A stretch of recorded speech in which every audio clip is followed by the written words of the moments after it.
My journey started when I was a child. My father's hobby was photography, and I grew up around his camera. In those days, it was really exciting. We used to shoot many family memories, travel and make images, and have to wait for weeks till we received our film back. Waiting for the image was the most exciting part. In the late 1800s, photography was invented as a technology to document our realities. Back then, we used to go to the portrait studio, sit down, and have our portraits taken through film cameras, initially on glass plates. There was only 1 or 2 images reproduced. Today, we live in a very different reality. We live in the reality of the digital. The digital image today has taken over our lives.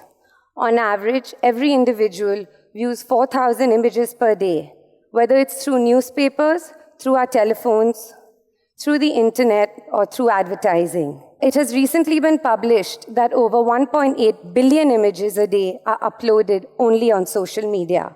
We are often very influenced by our environments and the world around us. We often tend to take these spaces for granted. For example, you see this image that I've created of a public restroom. We all use public restrooms and restrooms on a day-to-day, but we tend to dismiss it. This is another image I've created of a clinical waiting area, of a doctor's waiting area. I'm sure you have all visited the doctor. It is often this space in which we are captive for a few minutes prior to our visit that really allows us to compress our thoughts. A lot of things fly through our mind.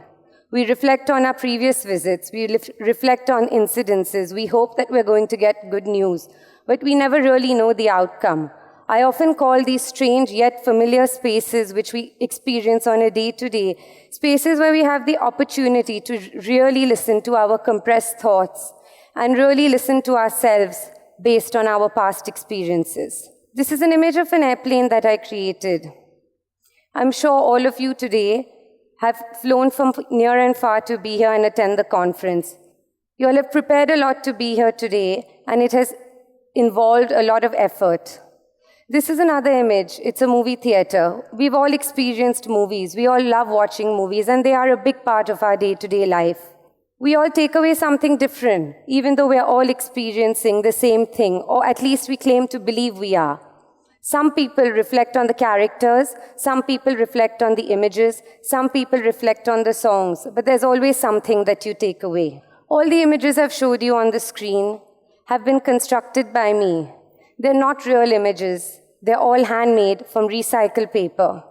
I construct my images from old magazines and old newspapers that you throw away in the trash and then come to me as they're your old news.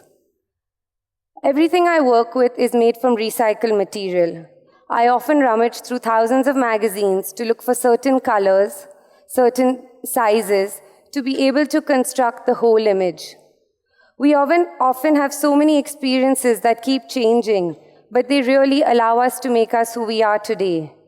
Like I showed you earlier, the movie theater, we've watched multiple movies, but we still tend to reflect on them individually. It's our multiple experiences that make us who we are. And that's really what my process is about.